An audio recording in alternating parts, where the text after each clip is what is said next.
The biggest missed opportunity that I usually see with gym owners is that we're ignoring the Google business profile. We can work with a no. Oh no, I'm still at work. Okay, great. What time's a good time to call you? And now you've basically booked that appointment without having them to do it themselves through the booking form. Things that are like would be really compelling for somebody, that needs a call to action. I mean, you can have the best website in the entire world, but if you're not driving traffic to it, like it doesn't do any good. Hello, and welcome to Gym World Worldwide. It is me, your host, Mateo Lopez. I'm here with a very special guest, Kaleda. Kaleda, say hi to everybody. Hi, everybody. Today, we are actually in the dojo. Mojo, dojo, casa, house. The dojo ninja palace where all of the things happen. Kaleda, for those of you who don't know, is my boss, technically. She is the CEO of Kilo. She makes the whole thing work. Kilo is also where I work. I don't know if everyone knows that either who listens to this. Even if this is your first episode, you may not know that. Kilo, we are a gym management software company, helps you with your website, your marketing automation, and your gym management software. But we're not here to talk about that today. Kaleda, today we're going to talk about you and what we've been doing here in Toronto for the last 2 days. Kaleda and I have been on the road. Well, not for her. I've been on the road. She lives here. We're here for the Business for Unicorn Summit. We got to spend the whole weekend with a bunch of gym owners, and we learned a lot. Kaleda gave a great presentation, and I thought, well, while we're here, why don't we give the cliff notes for those of you who aren't in Toronto this weekend, but still want to learn about how to get more leads, make more sales, and help your gym grow. So first of all, Kaleda, how are you? I'm great. The last 2 days have been awesome. I always feel like super re-energized after getting in the same room with people who have like big goals and that kind of thing. So I feel good. I feel like I need a nap, but I feel good. Yeah. Good news is your bed is right over there. So you can take a nap right after this. Yes, the weekend was awesome. We got to meet a ton of new people, but also connect with clients, which is always great. It's great to kind of meet face to face and help them work through problems, and also just nice to, see people in real life and not just on a Zoom call. So that was really awesome. A lot of great presentations. So maybe for those of you listening, next time around, they have something coming up. Their next event's in Denver. Check it out. But let's talk about, like I said, Kaleda, your presentation was great. We talked a lot about marketing. We talked a lot about branding. We talked a lot about on how to make it easier for your prospects to know, like, and trust you, and then find you, and then buy from you. So let's start with finding you, right? So we at Kilo, we help people with their websites. That's one of the primary ways in which someone's gonna get in contact with your gym, right? They're gonna search for you, gym near me, on a search engine like Google, find your website, and hopefully take the next step from there. A lot of times what I see and what I hear from other gym owners is actually people are also gonna go and look at your social media, right? To see what the vibe is like at your gym, to make sure that it's like a real place, especially millennials and Gen Z, right? So Kaleda, with social media, you do a lot of these audits. You do a lot of content around how to improve your social media profiles for your gym. What are the common mistakes you're seeing, first off, when you're kind of looking at a gym and gonna do an audit? Well, it depends like what the gym owner has really asked me to do, but I typically go to Instagram first. And then I'll see like, can I get from Instagram to the place that gym owner wants me to go? So the whole like sort of premise of my talk yesterday was, how can we get people off of the internet and sitting in front of you as quickly as possible? So people are going to find you via Google Maps or social media or your website. But if we take a look at Instagram first, because I know I spend too much time on Instagram, but if we take a look at that first, and let's say I go to a gym's Instagram profile because they boosted a post and it got served to me. Right. Let's say that's how I made it there. And I was in the market for a new gym anyways. And so I go to that Instagram profile, and the first thing I want to see, like, does this place look reputable? Like, do they look like they could get me the results that I want? Do I look like their typical client? If I go to that Instagram profile and there's like no logo in the profile picture, they just kind of say like, we do this kind of fitness. Like, that doesn't mean anything to me. I have no idea what the benefits are. Sustainable fitness was the one we heard this weekend, Yeah. which is like, I think I understand what you're trying to say, but I actually don't know what that means. I mean, I see like kind of insane stuff like that all the time. Like my favorite, which is actually my least favorite, Yes. is we help busy adults get fit. And it's like, Right. great. Busy professionals. Busy professionals. Yeah, like, busy professionals. What is a professional? Who's to say? Not me, Are we but- professionals? Not sure. But yes, that's a great example of something that's like, yeah, a common headline you'll see are like sustainable results for busy professionals. But what are the results? Yeah. Results is just like what I don't know. Going from one place to another place. But what's the place? Like, maybe that's not the place I want to go. So you have to be a little more specific when you're trying to do the "we help blank to blank by blank" kind of statement there. So great. I think another thing from that talk yesterday that I liked was you were kind of describing and having the gym owners in the room really put themselves in the mindset of the person they're trying to serve and what's going on when they're actually scrolling on their phone and looking for a gym. So maybe let's walk the listeners through that right now. Sure. So I had everyone everyone did close their eyes and pretend that they were a 35-year-old woman. Yep. That was a, busy professional. Yeah. With 2 kids, hadn't been to the gym in years, and was looking for a fitness solution. And so we went through a mock, for sure exaggerated Instagram profile and flow of how to get someone off the internet and sitting in front of you. And I made it difficult, but we looked at everything from the pictures that were posted, the directions that were given if someone wanted to start, the actual things that they would click on, the buttons that were displayed, and then, could they actually take action on the thing? And, well, spoiler, but at the end, the kids started crying and the process took too long. Right. Mom went to go console their kids, and do we think that she would actually come back and finish that process if it took so long and like they were asking for credit card information, those kinds of things? And the answer from most people was like, probably not. So we really just like focused on each part of that funnel to see if we could make it easier for that person, not only like easier mentally, but like as few clicks as possible, as few steps as possible. Yeah, totally. So for those listening, right, like maybe it's going to be hard for you to put yourself in that mindset because you know how to get around your site, you know how to use your sign up page. But I think a good exercise would be to show it to someone like your parent or an aunt or someone who you would be targeting. But like, if your grandma can find a way to purchase your free trial or your low barrier offer, then most people will probably be able to figure that out. So that's probably part of the exercise you can do at home to try and see where you are and where the sticking points are. Yeah, and really often, like I see gym owners, like they come, especially coming to an event like this, you're like, oh, I have so many cool ideas now. Like, let's just add to the thing. When really that just complicates what you're doing. And we should really be like, each time once a quarter or more, you should be auditing that actual process and saying like, okay, can I take stuff away? Or can I make it easier, especially if you're going to implement something new? But one of the like most stressful and like disappointing things that I see is like you go onto their Linktree or their website and it still says Black Friday and it's March. Yes, right. Or it still says like, sign up for this event and it's 6 weeks past that event. Like there's nothing more disappointing than that. Yep. You've got to do better.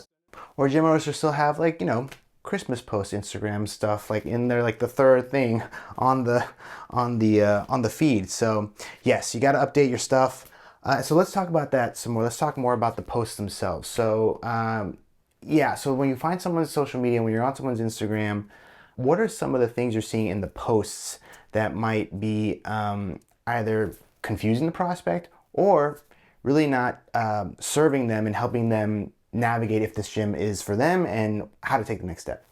Yeah, so the first thing I want to say is like, if you're posting regularly, like that's good. Yeah. Right? Like I don't want to discourage anybody from posting pictures or making content just because you feel like it's not good enough, right? Like there's a scale, good, better, best. And I think if you're posting regularly, that's good. Right? Now, how can we improve that? So a lot of the times I see just like a single line of text with the post is like, well, another great day at the gym. Right. It's like, Right.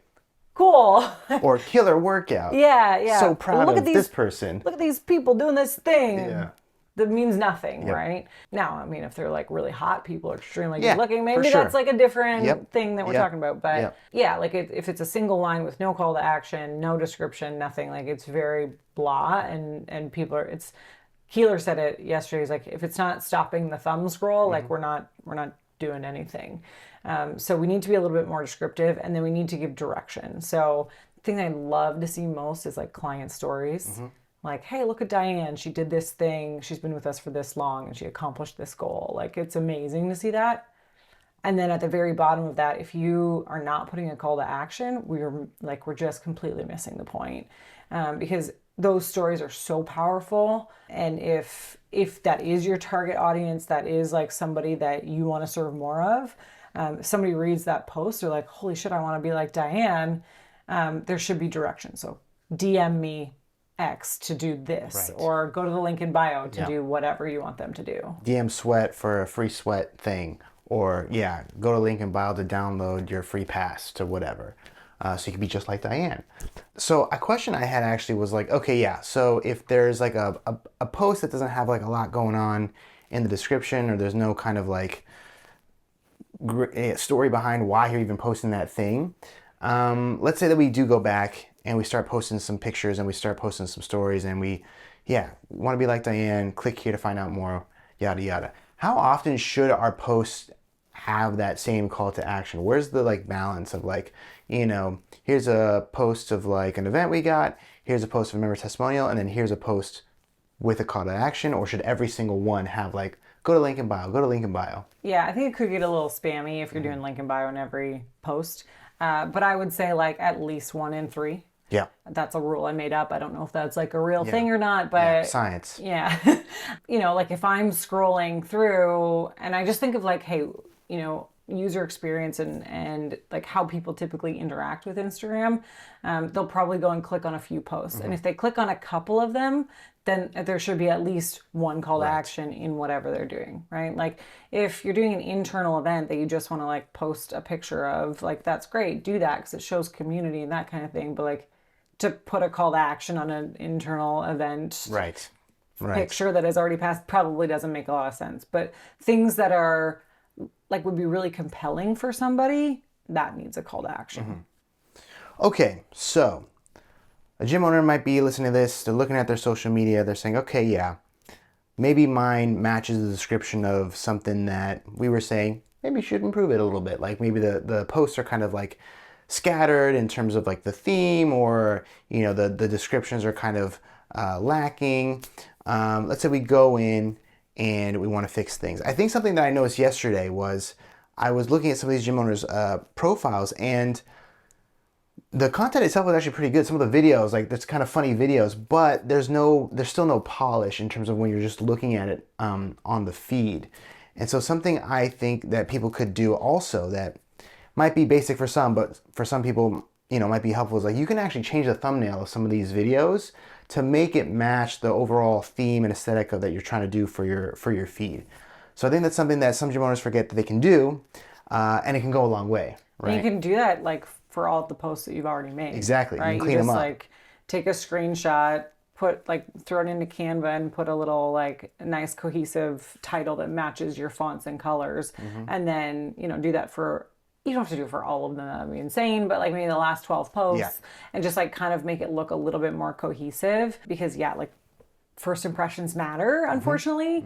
And if someone lands on your page and it just looks like a lot of mumbo jumbo boringness, it's not going to entice them to click. But yeah, you're right. Like if you were to put an attractive thumbnail that was like had a catchy hook, it's like, oh, I should probably click on that versus just like somebody trying to do a or like row. the random frame they pick where they're not even in the frame for the video, or whoever's in there. Yeah. Okay, great. So we're cleaning up our posts. What about the description? What about the thing at the top, the link in bio or whatever it is? What should people be focusing on in that section? So in that section, like first of all, make sure that you're classified as like a fitness center or a gym, Yep, right? right. You're not an entrepreneur, even though Right. like you as an individual, you are. You can put that on your own personal profile, but like you are a gym. or your business is a gym. Make sure that your logo is displayed in the profile picture. And then we worked on something yesterday called a brand positioning statement, and I gave a very basic formula for that. So that should be in there. And then as well as like your location. What's the formula? We help X do X with the service that you provide. Yep. What do you mean by that?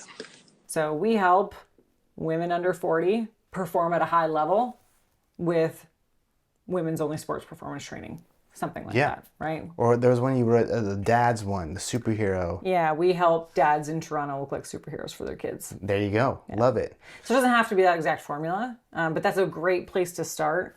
And like yesterday, some of the gym owners were like, "Wow, mine's like." And it was a huge mouthful. Like, we help this kind of person do this like huge... Through this complicated process. Yeah, with this special secret sauce of a training, which is fine. That's great. It's a great place to start. And I said, like, get the words out on paper, throw it in a chat GPT, ask it to give you 10 options, which you'll probably hate, but it'll give you a great starting point. And it doesn't have to be that exact formula. Another way to phrase it, Mark Fisher, during his talk yesterday, said how to yay without boo. I loved that. So how to get X result without the thing that you think you normally have to do to get that result, right? So how to lose 10 pounds without restrictive dieting, right? And you might not be doing weight loss at your gym, but that's an example of how to do the thing without the thing I know is scary and why I don't want to do the thing. How to get stronger and love the gym without spending 20 hours a week at said gym, right? Without this gigantic time commitment, right? How to get more energy without, I don't know, sacrificing the things you love to do, like going out and partying at night. I don't know if you could sell that, there you go. That might have legs, but so how to yay without boo, right? Okay. So we've got the brand positioning, the how to yay without boo in the bio. We've got the logo. Then there's a link, usually, right? I think a lot of people are using link trees these days. So what should people be thinking about when they're driving people to click the link? Yeah, so there's a couple of different options now that Instagram has. Like you can add multiple links to that link in bio and like not actually have to use Linktree, which I think honestly is like kind of a good idea because it restricts the amount of links that you can use there. Yes. Because one of my big problems is I click on a Linktree and there's like 25 things to click on. That is like so frustrating for a lead, so frustrating for a prospect, probably frustrating for anybody you're sending to that link. And also like Instagram doesn't love it if you're sending them off the platform. Right. So if you can use anything native to Instagram, that is like often what they like. But either way, whatever you choose there, the first thing that you're listing there should be that main call to action that you want them to do. And you can change that often. Like if you are saying like, hey, we have this 6-week challenge that we're running right now, like that's the thing that should be in the top. And then you change that when that's over, right? But let's say it's like a book a call link. That should be the first thing that you list. And then the other big thing that I always get super annoyed with is if I can't go to your website, like, because I'm one of those people who wants to do my research. Yeah. Not everybody is like that, but if your client avatar is a little bit more like me, I'm going to want to go to the website and do some more research. So those are the two main things. You can have others, but like, let's not confuse. Yeah, I mean, if it's a class, for example, if you offer group classes, like they're going to need to know the schedule, and they're going to want to go to your website to see that. They're going to want to know, a little more about if there's more reviews, right? They're going to want to, and usually if they are going to take the next step, opt in or whatever, they probably need to go to your website to do that. So, okay, great. Takeaway there is if you have a bunch of links on your bio, the first one probably shouldn't be buy a t-shirt or 20% off on this like protein powder that you got sponsored to do. It should probably be like book a call, book a free intro, go to the website, buy the low barrier offer, whatever it is, that should probably be front and center. Yeah. Hey gym owners, are you looking for a way to generate more leads, close more sales, and increase client retention? Introducing Kilo. We are a software company that gives gym owners the tools they need to increase revenue and run a successful gym. With Kilo, you get a beautifully designed website to capture more leads, an integrated marketing automation platform to increase sales, and our gym management software so you can add new client memberships, process payments, and organize your class schedule. If you're ready to upgrade your gym management software, book a call at usekilo.com. We have our marketing funnel. We're plugging up the leaks, right?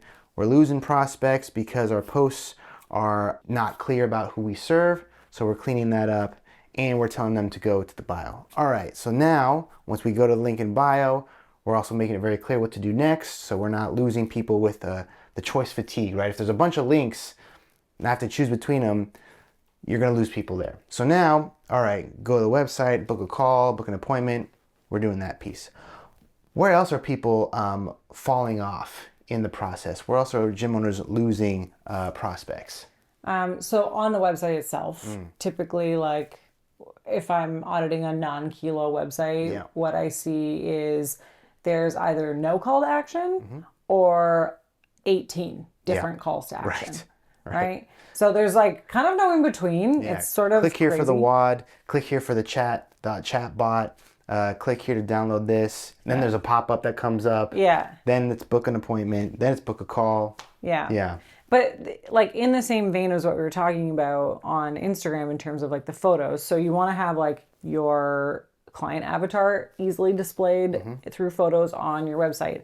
And then you want to have one main call to action. You can have alternates like we do on the Kilo sites.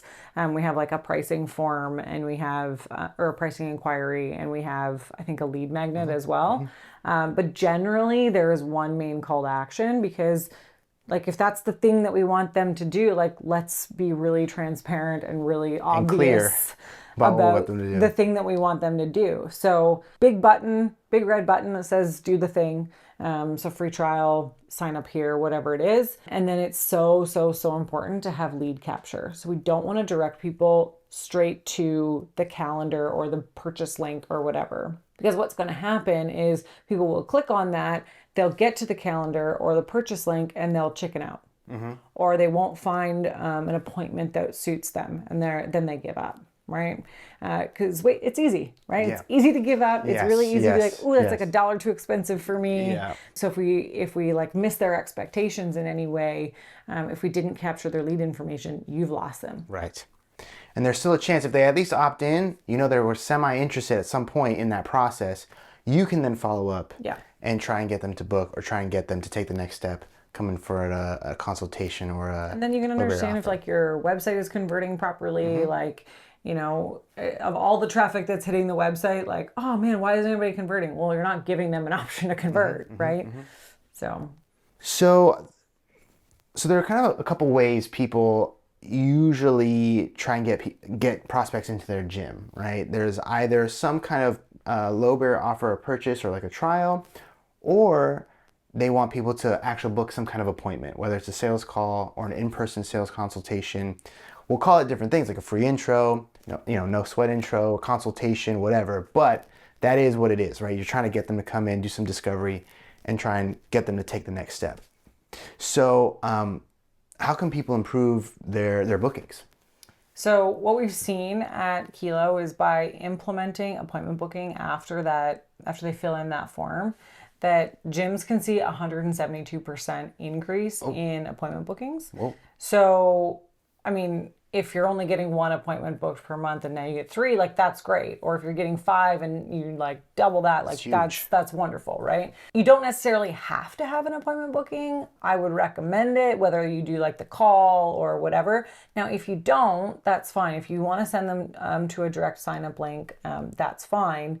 But you want to just make sure that it's easy. So one of the problems that I see is like we send them direct to like your booking and billing software, and then they have to fill in 13 form fields, sign a waiver, figure out how to get to the finances page. Like just get them in the door. Just have them book that appointment or like call them. So some of these gyms at BFU, and I know a lot of martial arts gyms do this as well, they'll get the information and they'll immediately call them and kind of do like a discovery call at that time, which you don't have to book like ahead of time. You can just like do it ad hoc if you want to, but at least set the expectation of like, this is what is going to happen next, and make it as frictionless as possible. I know as gym owners, we are busy and we want to like just do the thing, right? Like we just want our people to like our leads to just book that $79 like 2-week trial, right? But we're making it so hard for them that they're just like never going to do it. So set the expectation of what's going to happen next. If it is a $79 trial for 2 weeks or whatever, call them and just be like, I'll set this all up for you. Or why don't you, it sounds like you're really excited to get started. Why don't you come on Tuesday at 5? I'll get you all set up. You can do your first workout 30 minutes later. Yeah, so I think what we're saying here is there's no like 100% right way to do this. Like if you want to sell a paid trial of some kind or a low barrier offer, that's fine. You can do $99 for 2 weeks unlimited or whatever your offer is. But when you are having them go to purchase, that has to be pretty easy. It has to be pretty simple, right? You don't want them to have like 5 steps of filling out, their name, email address, everything about them, plus the next page is the waiver, then the next page is the contract, then the next page is the login, and the next page is like the credit card, and the next page is confirmation. Like, and then you have to book your own class. And then they have to book their own class, right? Maybe they bought the thing that gives them unlimited for 2 weeks, then they have to book their own class, right? So that's a little bit too many steps, right? If you are trying to get them to purchase. So have some kind of discovery call in there. The other way to do it is if you are going to drive them to book some kind of appointment, make it easy for them, right? So after they opt in, tell them, okay, the next step is to book a free intro at the gym. Here's a calendar where you can do that. And if you are going to post a calendar, you have to have a ton of availability coming up really, really soon, right? You don't want to open up your calendar for a whole week, right? 7 days in the future. If you let them book 7 days in the future for a free intro, they're not going to show up, right? Over the next 48 hours, that's your window. And in those 48 hours, you should be super available to make it really easy for them to find a time in the next day or two to come into the gym. The other thing I think Kaleda was saying, which I think is really important, is, okay, some gyms don't want them to book an appointment on their own. They'd rather just call them. That's fine. After you have your opt-in form, prospect lands, they fill out the form. On the confirmation page after they submit the form, you should tell them, hey, thanks so much for your interest. This is what you should expect next. Kaleda is going to call you. You're going to hear from her pretty much right now.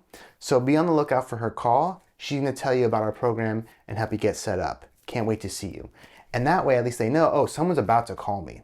And then you have to call them. You have to follow up on that promise. Yeah. You can't just say, well, get in touch, and then get in touch 2 days later. That's not going to work. No, because the excitement is gone by that point. Like you could even, one of my favorite things that some of our clients do is like as soon as they opt in, if they don't want them to book an appointment, they'll have an automated text that sends out that just says like, hey, thanks so much for your interest. Someone's going to call you within the next like hour. Do you have availability then? Exactly. Right? And then they'll respond with like a yes. And then you know that like, wow, okay, so we've got like good rapport here. Yeah. So asking a question in that first follow-up text is like actually super awesome because it, moves things along in the right direction. You've confirmed they know. A lot of the gym owners, they complain that like people opt into my website and then I call them and they're like, I have no idea what you're calling me about. Right. What form are you talking about? Yeah, what form are you talking about? So this like decreases the chances of that. Yeah. So an opt-in form right after they submit it, an automated message that says, hey, thanks for your interest. Super excited to talk with you. Someone's going to call you in an hour. You're going to pick up. As Kaleda said, that leading question is going to prompt a response, right? Say yes or no. We can work with a no. Oh no, I'm still at work. Okay, great. What time's a good time to call you? And now you've basically booked that appointment without having them to do it themselves through the booking form. So that's great. Yeah, any one of those methods is fine, to be clear, but you just want to make sure that if you are having them purchase, make it easier to purchase. If you're driving them to book an appointment, make it easy for them to book an appointment. And if you're telling them the next step is you're going to hear from us, you got to make sure you follow up, and you follow up quickly. So awesome. All right, Kaleda. So we've got our website cleaned up. We've got our social media cleaned up. Where's the other piece that people are maybe not focusing on where they should in order to make sure that they're getting prospects to take the next step with the gym?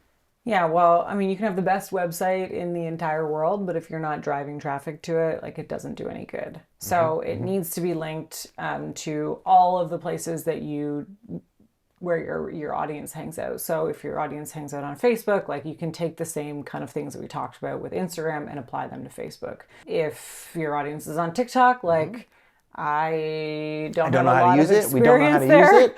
but Yep, you should definitely have a link Yes. there. But the biggest missed opportunity that I usually see with gym owners is that we're ignoring the Google Business Profile.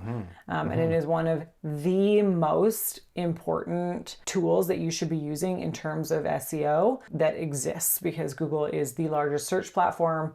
And so if you're not feeding the machine, it is not going to, you're not going to be able to reap the benefits of it. So I think when people think about their Google Business Profile, they do know that reviews are important. And I think a lot of gym owners, especially these days, are getting better at cultivating positive reviews and telling people, hey, leave us a review on Google.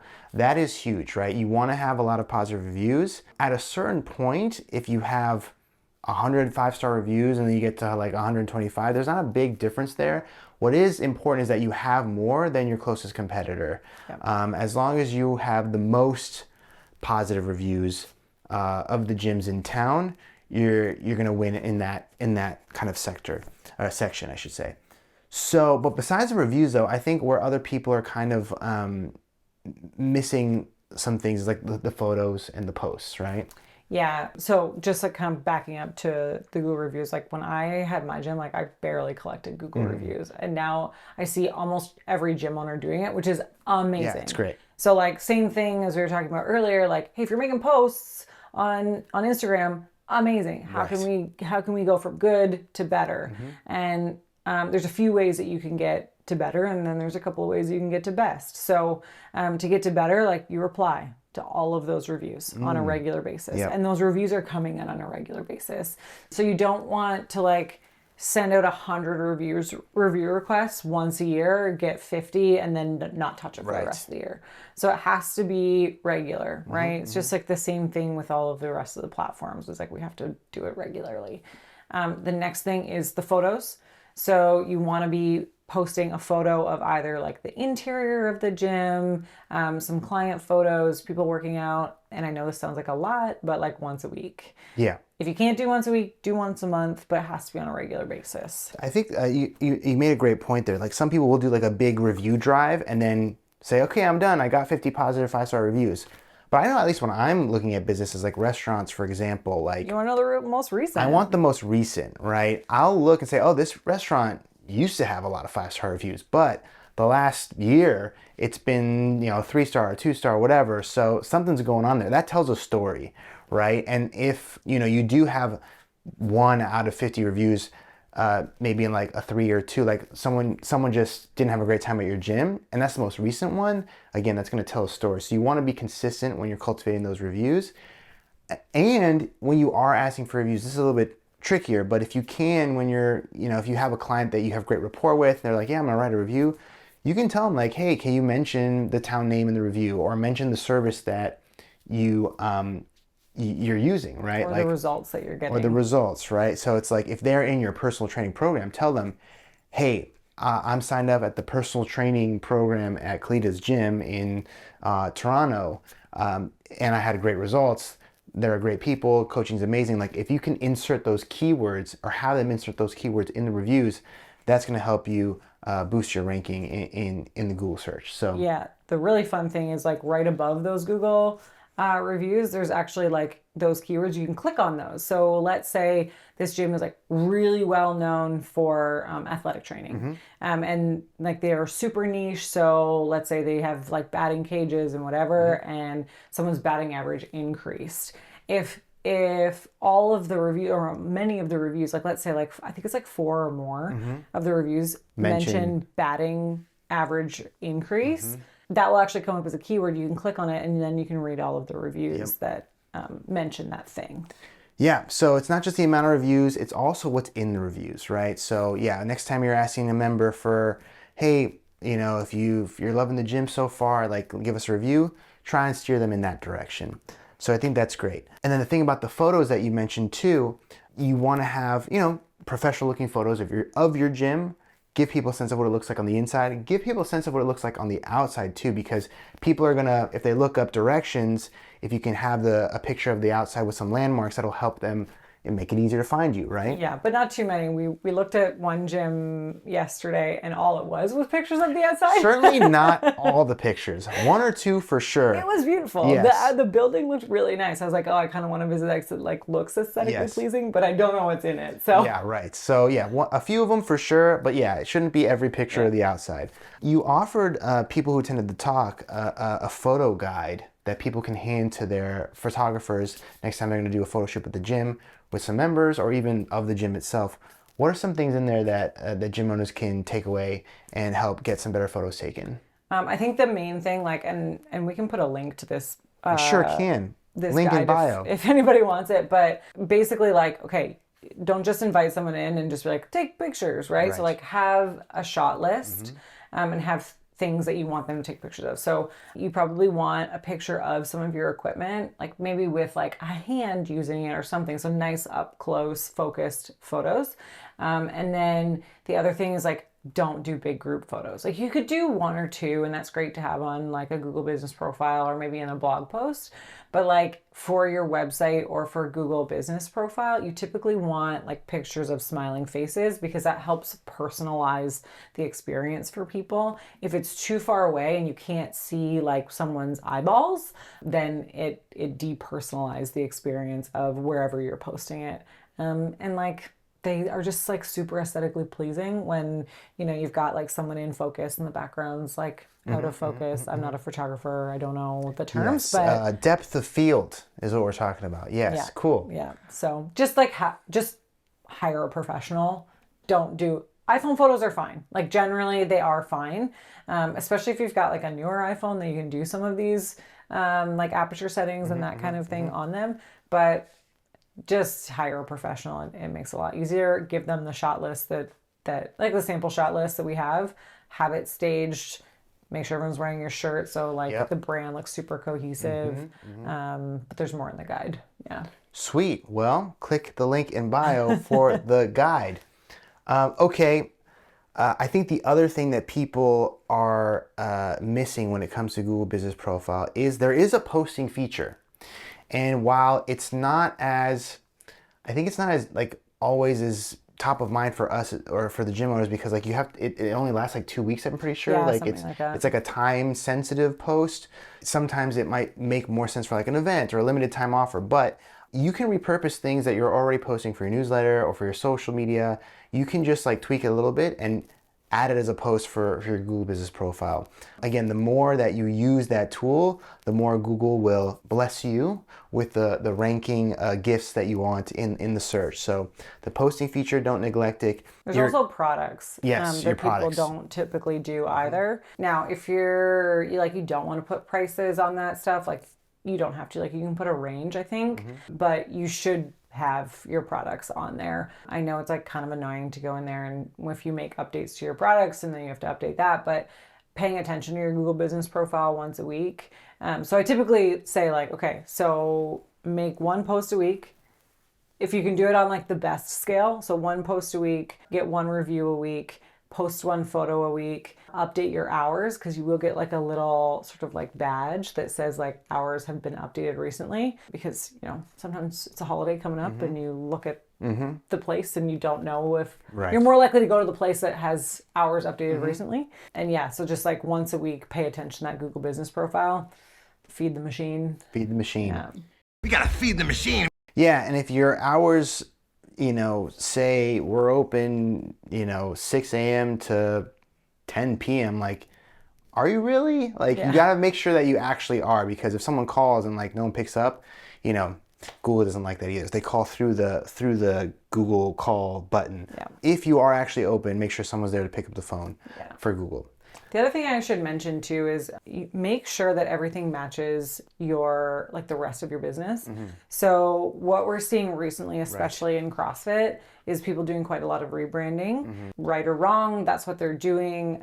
So sometimes what I'll see is like XYZ Cross or XYZ Fitness, and then in brackets they've got like home of or formerly known as CrossFit, whatever. Yeah, which like I understand what you're doing there, but if you're Google Business Profile does not exactly match your website You get dinged. like name, yeah, you're going to get dinged. If your address does not exactly match what your Google Business Profile says, so in the footer of your website, it should match. This is something we always check at Kilo, and we like do regular audits because sometimes people will change they'll move, right? They'll Yep. move their gyms or they'll change their address on their website. And so once a quarter, we go in and audit these things, and we'll make them aware, like, hey, you've got an extra space. Yes. You know, like, Right. did you know that? Or you've added unit 3 and it's not added to your website or whatever. So that needs to match exactly. And then you can also add your hours to your website, and those should pretty much exactly match as well. So like any of those things that don't match, like it's an automatic ding. So just like check it. But like the big eye-opening thing that I saw when people were looking at their Google Business Profiles, and the thing that I audibly heard was, I haven't looked at this in forever. Right. Right. Yeah. So take a look at it. You know, once a week, right? That what you said?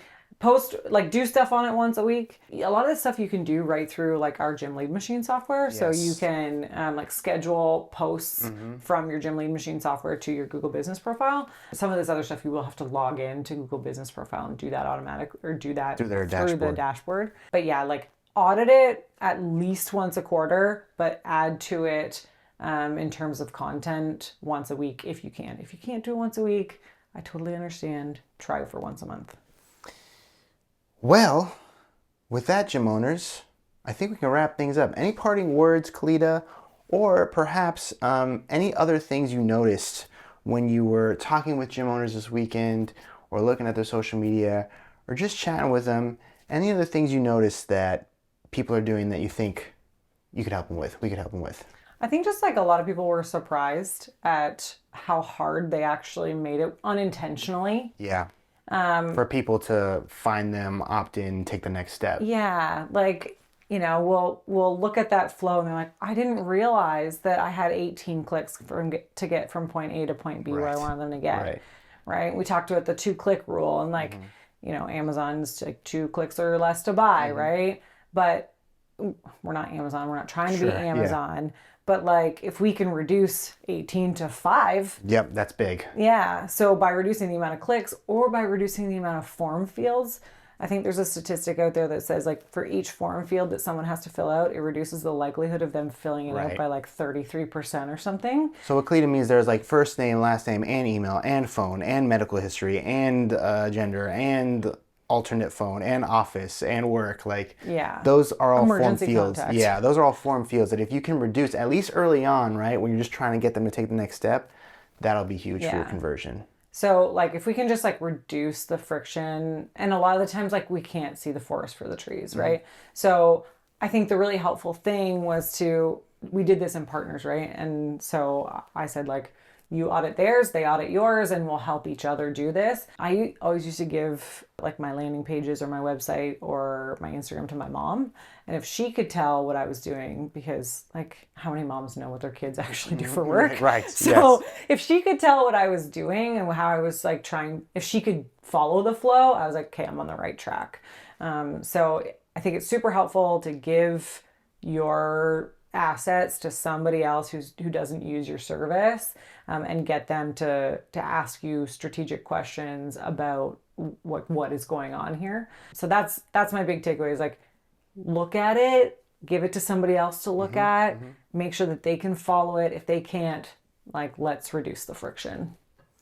With that, gym owner, I think we can wrap things up. Kaleda, if people want to learn more about you, if people want you to audit their social media, how can they find you? How can they follow along? You can find me at Hey Kaleda on Instagram. Yeah. That is the place where if you message me, I am more likely to respond. You can also find me on Facebook in gym owner groups and that kind of thing, but Instagram is probably the best place to find me. And where can they learn more about us and what we do? Kilo. Yeah. Yeah. Use kilo.com. Yep. You can DM me any questions that you have. I'm super responsive. Or there's a demo on our website of all 3 of our products. Our website's the Gym Lead Machine software that I was talking about earlier, that does all that follow-up for you, all that appointment booking, reduces the friction. And then, of course, the gym management software that Mateo is helping build. Yeah, I'm involved in that. I'm making it for you guys so that He's it's doing a easier. really good job. So that it's easier for you to get your prospects to click and buy something. Yeah, we can help you with that too. Mateo, I don't know if I've told you recently, but I'm really proud of you. Wow, exclusive. You heard it here first, y'all. Kaleda is proud of me. Thanks for that. With that, if you want to follow along our journey as we talk to more gym owners or more gym business people that can help you, learn to grow your gym, follow us along. Gym World Worldwide. Give us a little follow, a like, a subscribe. You can comment on a video on YouTube. I think you can leave reviews on podcasts. You can leave one if you want. Do that. And share this episode with a gym owner in need. And if you think they can get some value out of them, you can help them out. Send them an episode and spread the love. And with that, Kaleda, I think we're gonna go eat some more. Yeah. Right? Yeah, we have the whole Kilo team in Toronto. Whole today. Kilo team. We're gonna have Not lunch. the whole team. The Ontario team. A whole chunk of it. Yeah. All right, Gym World, we love you. Until next time, bye.